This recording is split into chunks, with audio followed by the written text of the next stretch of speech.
네. 자, GS건설 한번 보죠. GS건설. 네. 48,818원. 10%입니다. 계속 조금씩 추가 매수하셨나봐요.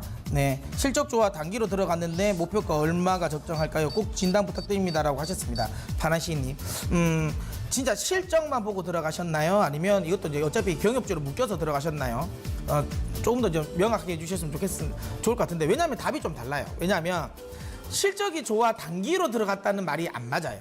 그러니까 만약에 나는 그러니까 경협주 테마로 단기로 갔습니다라고 하셨으면 저는 이 종목은 그런 관점에서 들어갔다면 지금이라도 매도하고 나오는 게 맞습니다 라고 이야기 드렸을 거예요.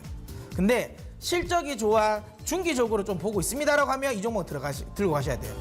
어떤 걸 제가 답이 좀 애매하죠, 여러분. 그러니까 왜냐하면 어떤 성향인지 모르겠습니다. 어떤 진짜 명확하게 이쪽으로 이야기하시는 건 모르겠는데, 그냥 저는 이 종목에 대해서만 이야기 드리겠습니다. 일단 기본적으로 경협주와 관련된 부분, 특히 건설주가 뭐 최근 오늘 좀 많이 내렸고, 제 생각에는 목요일이나 금요일도 한번 좀 흔들리지 않을까 생각을 합니다. 그런데 그럼 건설주가 그럼 여기서 끝날 거냐라는 거고, 경협주가 끝날 거냐라는 건데 그러진 않아요. 더 갈 것 같습니다. 더 갈 것 같은데 한번 좀 충격 더 주고 가지 않을까라는 생각이 듭니다. 그럼 그걸 감수는 해야 돼요. 즉 만약에 내가 그냥 단기적으로 테마만 모멘텀만 보고 들어갔다면 굳이 그거 감수할 필요 없어요. 그냥 손절 치고 나오셔야 돼요. 그리고 다시 밑에 바닥 보고 저점에서 다시 들어가야 되는 거고. 근데 이런 GS건설 같은 경우는 제가 건설주 중에서 항상 남북경협 건설주, 대형 건설주 중에서는 저는 탑픽으로 계속 GS건설을 많이 이야기했습니다. 다들 아실 거예요.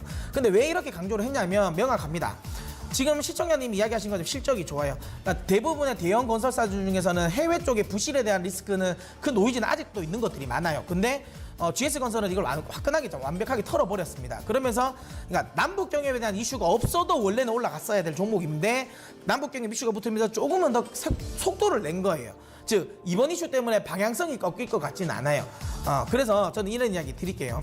어차피 GS건설 같은 경우는 2분기, 3분기, 4분기 실적도 괜찮을 것 같습니다. 괜찮을 것 같고, 그 다음에 지금 현재 실적 대비해서도 가격은 쌉니다. 물론 건설주가 뭐 10PER 기준으로 뭐 10배, 15배 막 이렇게 PER을 주는 기업은 섹터는 아니죠. 보통 한 9배, 한 8배 정도 주는데 뭐 그걸 그러니까 북한 관련 프리미엄 없다 하더라도 8배 정도는 받아야 되는데 지금 이 종목 같은 거 한 6.5배 되잖아요. 아직 추가 상승 있습니다. 경협주 빼고더라도.